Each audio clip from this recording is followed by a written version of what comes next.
നമ്മളിപ്പോഴുള്ളത് കോഴിക്കോട് ജില്ലയിലെ വിലങ്ങാടാണ്. വയനാട്ടിലെ മഹാദുരന്തത്തിന്റെ പശ്ചാത്തലത്തിൽ ആരും ശ്രദ്ധിക്കാതെ പോയൊരിടമാണ് വിലങ്ങാട് എന്ന് തന്നെ വേണം പറയാൻ. ഈ കാണുന്ന അടിച്ചിപ്പാറ മലയിൽ നിന്നാണ് വിലങ്ങാടേക്ക് ഉരുൾപൊട്ടി വന്ന് മഹാദുരന്തമുണ്ടായത്. ഏതാണ്ട് 100-ലധികം വീടുകൾക്ക് കേടുപാടുകൾ സംഭവിച്ചിട്ടുണ്ട് എന്നാണ് റവന്യൂ വകുപ്പിന്റെ കണക്ക് എന്ന് പറയുന്നത്. 50-ലേറെ ഉരുളുകൾ പൊട്ടി. പല സമയങ്ങളിലായി 50-ലേറെ ഉരുളുകൾ ഈ പ്രദേശത്ത് വിലങ്ങാട് പ്രദേശത്ത് മാത്രം പൊട്ടിയതിന്റെ ഭാഗമായി വലിയ ദുരന്തമാണ്. ആളപായം ഇല്ലെങ്കിലും ഒരു മനുഷ്യനെ രക്ഷാപ്രവർത്തനത്തിനിടെ കാണാതാവുകയും അദ്ദേഹം പിന്നീട് മരിച്ച നിലയിൽ കണ്ടെത്തുകയും ചെയ്തിരുന്നു. അതൊഴിച്ച് മറ്റ് ആളപായങ്ങളൊന്നുമില്ലെങ്കിലും വലിയ ദുരന്തമാണ് ഈ പ്രദേശത്തുണ്ടായത്. 14ഓളം വീടുകൾ പൂർണ്ണമായും തകർന്നു. മറ്റു വീടുകൾക്ക് നല്ല കേടുപാടുകൾ പറ്റിയിട്ടുണ്ട്. കൂടാതെ 100-ലധികം വീടുകൾക്ക് ഈ ഒരു ദുരന്തത്തിന്റെ വ്യാപ്തി ഉണ്ടായി എന്നുള്ളതാണ് യാഥാർത്ഥ്യം. നമുക്കിപ്പം പ്രദേശവാസിയായ ജോസ് ചേരുന്നുണ്ട്. നേരിട്ട് കണ്ട ഒരാൾ കൂടിയാണ് ഈ ദുരന്തം. തിങ്കളാഴ്ച രാത്രി 12:50 സമയത്താണ് 12:30 ആദ്യത്തെ ഉരുൾ പൊട്ടുന്നു.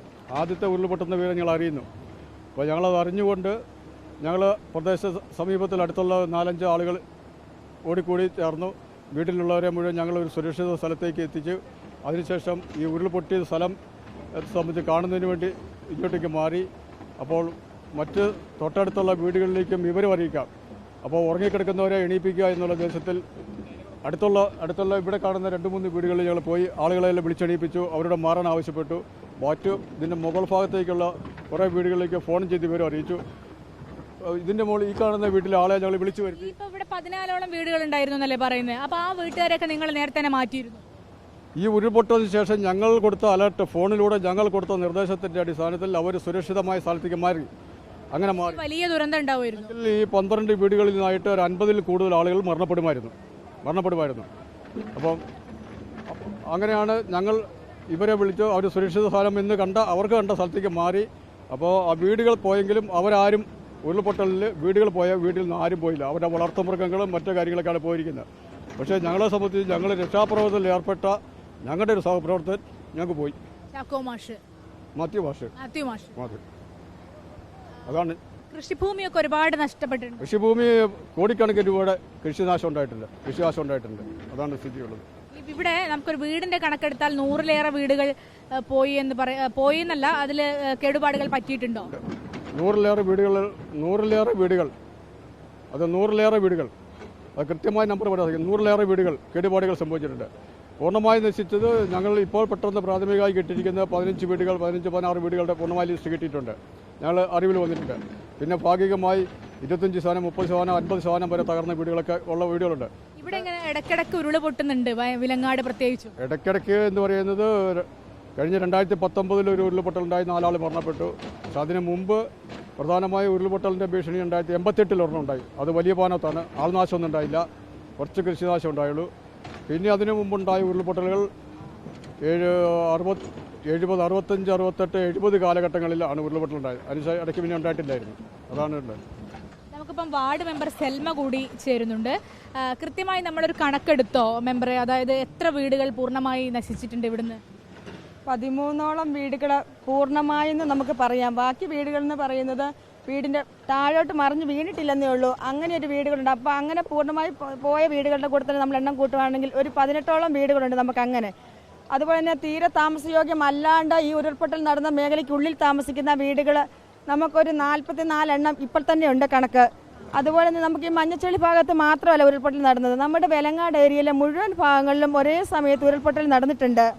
ഏകദേശം എത്ര ഉരുൾപൊട്ടൽ ഉണ്ടായിട്ടുണ്ടാവും? ഇവർ പറയുന്നത് 70-ലധികം എന്നൊക്കെയാണ്. അങ്ങനെയൊക്കെ ഉണ്ടോ? അങ്ങനെ ശരിക്കും സംഭവിച്ചിട്ടുണ്ട്. കാരണം ഇതേപോലത്തെ തന്നെ ഉരുളുകളാണ് നമ്മുടെ വലിയ പാനം, ചെറിയ പാനം, ആനക്കുഴി, കുട്ടൻതോട്, അതുപോലെ തന്നെ കഴിഞ്ഞ പ്രാവശ്യം ഉരുൾപൊട്ടി ഉടുമ്പറങ്ങി ഭാഗത്ത് വരെയും ഈ പ്രാവശ്യം ഉരുൾപൊട്ടൽ നടന്നിട്ടുണ്ട്. അതുപോലെ പാലൂര് ഭാഗങ്ങൾ, വെലങ്ങാട് ഏരിയയുടെ മുഴുവൻ ഭാഗത്തും ഉരുൾപൊട്ടൽ ഒരേ സമയത്ത് നടന്നിട്ടുണ്ട്. വെലങ്ങാട് ഏരിയ എന്ന് പറയുന്നത് നമ്മൾ ഇതിൻ്റെ അതിർത്തി വയനാട് ജില്ലയാണ്. അതേ സമയത്താണ് വയനാട് ജില്ലയിൽ ഉരുൾപൊട്ടൽ നടന്നിരിക്കുന്നത്. അപ്പോൾ ഇത് ശരിക്കും ഇതെന്താണ് സംഭവിച്ചിരിക്കുന്നത് എന്നൊരു ജിയോളജിക് വകുപ്പിൻ്റെ ശരിക്കുള്ള ഒരു അന്വേഷണം തന്നെ നമുക്ക് നടക്കണം. കാരണം സാധാരണ മുൻകാലങ്ങളിൽ നമ്മൾ കണ്ടുള്ളത് ഉരുൾപൊട്ടൽ നടന്നിട്ടുണ്ടെങ്കിൽ ഏതെങ്കിലും ഒരു ഭാഗത്ത് മാത്രമാണ് ഉരുൾപൊട്ടൽ സംഭവിക്കാറുള്ളത്. ഇതെന്ന് പറയുന്നത് നമ്മളൊരു പ്രദേശം മുഴുവനോടെയാണ് നശിച്ചു പോയിരിക്കുന്നത്. ധാരാളം കൃഷികളും കാര്യങ്ങളും എല്ലാ ആൾക്കാരും നശിച്ചുപോയി. അതുപോലെ തന്നെ നമ്മുടെ റോഡുകൾ, പാലങ്ങൾ, വായാട് പാലം, അതുപോലെ തന്നെ വലിയ പാലം ഒരു കൽവെട്ടുണ്ടായിരുന്നു.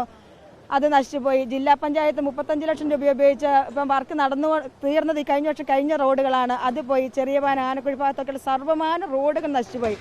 അതുപോലെ ഈ ഉരുൾപൊട്ടൽ നടന്ന് നമ്മുടെ ഇതാണ് ഈ അടിച്ചിപ്പാറ റോഡാണ് നിങ്ങൾ ഈ കാണുന്നത്. ഈ റോഡെന്ന് പറയുന്നത് പൂർണ്ണമായും പോയി. ഇനി ഇതിലൊന്നും ഒരു യാത്രാ സൗകര്യങ്ങൾ പോലും നമുക്കില്ല. പിന്നെ ഇത് മാത്രമല്ല, നമ്മുടെ മലയോര മേഖലയിൽ മുകളിലേക്കൊക്കെ നിങ്ങളുടെ സാധനം ഒരിടത്ത് അറിയപ്പെട്ടിട്ടില്ല, ചെറിയ പാന ഭാഗങ്ങളൊന്നും. അവിടെ ഒരു ജോർജ് കളത്തിൽ എന്ന് പറഞ്ഞ ആളുടെ വീട് പൂർണ്ണമായി ഒഴുകിപ്പോയിട്ടുണ്ട്. അതൊക്കെ ഒന്നും നമുക്ക് ശരിക്കും റിപ്പോർട്ടിലൊന്നും എത്തിപ്പെട്ടിട്ടില്ല. കാരണം എല്ലാം ഈ മഞ്ഞച്ചെളി ഭാഗം കൊണ്ട് മാത്രം ഏകദേശം ഒതുങ്ങിപ്പോയ രീതിയിലായിപ്പോയി. കാരണം നമ്മുടെ ഈ പ്രദേശങ്ങളെല്ലാം ശരിക്കും അറിയപ്പെടണം. അതുപോലെ തന്നെ ഏകദേശം വീട്ടുകാരും നല്ല വീടുകളൊക്കെ വെച്ച് ഇങ്ങോട്ടേക്ക് ഇറങ്ങിയിട്ട് അധികം കാലമൊന്നും ആയിട്ടില്ല. ബാങ്കുകളിൽ നിന്നൊക്കെ ലക്ഷങ്ങൾ കടമെടുത്തിട്ടാണ് വീട് പണി തീർത്തിരിക്കുന്നത്. അപ്പം അതിൻ്റെ എല്ലാ ലോണുകൾ ഇവർക്ക് അടച്ചു തീർക്കാൻ ബാക്കി കിടക്കുകയാണ്. അപ്പം ഇതൊക്കെ നമുക്കൊരു എന്താ ചെയ്യുക, നമുക്ക് പറ്റാത്ത രീതിയിലുള്ളൊരവസ്ഥയാണ്. ഇവിടെയൊക്കെ സഹായങ്ങളൊക്കെ വരുന്നുണ്ടോ ക്യാമ്പുകളിലേക്കും മറ്റുമൊക്കെ? ക്യാമ്പുകളിലേക്കെല്ലാം നമുക്ക് സഹായങ്ങൾ വരുന്നുണ്ട്. ക്യാമ്പുകളുടെ കാര്യമെല്ലാം നമ്മുടെ ഓക്കെയാണ്. ഭക്ഷണമാണെങ്കിലും വസ്ത്രമാണെങ്കിലും അവർക്ക് യാതൊരു ബുദ്ധിമുട്ടുമില്ല. പിന്നെ നമ്മളുടെ പറയുന്ന വീടുകളിൽ താമസിക്കുന്ന ആളുകളുണ്ട്, അവരാണ് ഏറ്റവും കൂടുതൽ ഇപ്പം ബുദ്ധിമുട്ട് അനുഭവിച്ചുകൊണ്ടിരിക്കുന്നത്. കാരണം നമുക്ക് 2 കടകളെ ഇതിനുള്ളിൽ വരുന്നുള്ളൂ. ആ 2 കടകളിലെ സാധനങ്ങളൊക്കെ തീർന്നു. അപ്പോൾ പുറത്തേക്കൊന്ന് പോയി വാങ്ങാനുള്ള യാത്രാ സൗകര്യമില്ല, കടകളിൽ എത്തിക്കാനുള്ള സൗകര്യമില്ല. അപ്പോൾ ഒരു ഒറ്റപ്പെട്ടു പോയ പോലെ ഒരു പ്രദേശമായി മാറി. അപ്പം നമ്മളെ വിളിച്ച് ചോദിക്കുന്ന ഒരുപാട് സന്നദ്ധ സംഘടനകൾ നമ്മളെ വിളിക്കുന്നുണ്ട്. അവരോടൊക്കെ നമ്മൾ പറയുന്നത് കിറ്റുകളായിട്ട് ഞങ്ങൾക്ക് വീടുകളിൽ കൊടുക്കാനുള്ള സാധനങ്ങളാണ് ആവശ്യം, നിങ്ങൾ അങ്ങനെ ഞങ്ങൾക്ക് തരാനാണ് വരുന്നത്. അപ്പം അങ്ങനെ ധാരാളം കിറ്റുകൾ വരുന്നുണ്ട്. അപ്പം നമ്മൾ പള്ളികളുടെയൊക്കെ നമുക്ക് 10-20 പേരുടെ വീതമുള്ള ഓരോ ഗ്രൂപ്പുകളുണ്ട്. ആ ഗ്രൂപ്പുകളിൽ ഒരു പ്രസിഡന്റ്, സെക്രട്ടറി ഉണ്ട്. അവരുടെ നേതൃത്വത്തിൽ നമ്മൾ എല്ലാ വീടുകളിലും സാധനങ്ങൾ ഇപ്പോൾ എത്തിച്ചുകൊണ്ടിരിക്കുകയാണ്. അതാണ് മെമ്പർ പറയുന്നത്. അതായത് ലക്ഷങ്ങൾ കടമെടുത്ത് വീടുണ്ടാക്കിയ ആളുകളുടെയൊക്കെ സ്വപ്നം അങ്ങനെ തന്നെ ഒലിച്ചു പോയിരിക്കുന്ന ഒരു സാഹചര്യം. കൂടാതെ കുടിവെള്ള സ്രോതസ് പോലും പോയി. കടകൾ പോയതുകൊണ്ട് തന്നെ ആളുകൾക്ക് സാധനം വാങ്ങാൻ കഴിയുന്നില്ല. റോഡുകൾ പോകുന്നു, അതുകൊണ്ട് എങ്ങോട്ടും എത്തിപ്പെടാൻ കഴിയുന്നില്ല. വലിയ ദുരിതത്തിലാണ്. 18ഓളം വീടുകൾ പൂർണ്ണമായും ഒഴുകിപ്പോയി. ബാക്കിയുള്ള വീടുകൾ ഇനി താമസിക്കാൻ കഴിയാത്ത വിധത്തിൽ നാശനഷ്ടം ഉണ്ടാവുന്നു. ഏതായാലും ആളുകളുടെ, സന്നദ്ധ പ്രവർത്തകരുടെയും സർക്കാരിന്റെയും ഒക്കെ ശ്രദ്ധ ഇവിടേക്ക് എത്തിയിട്ടുണ്ടെങ്കിലും അതൊന്നും പോരാ. കൂടുതലായി ശ്രദ്ധ വേണമെന്നുള്ള ഒരു അഭ്യർത്ഥനയാണ് ഇവിടുത്തെ നാട്ടുകാർക്കും അതുപോലെ മെമ്പർക്കും ഒക്കെ പറയാനുള്ളത്.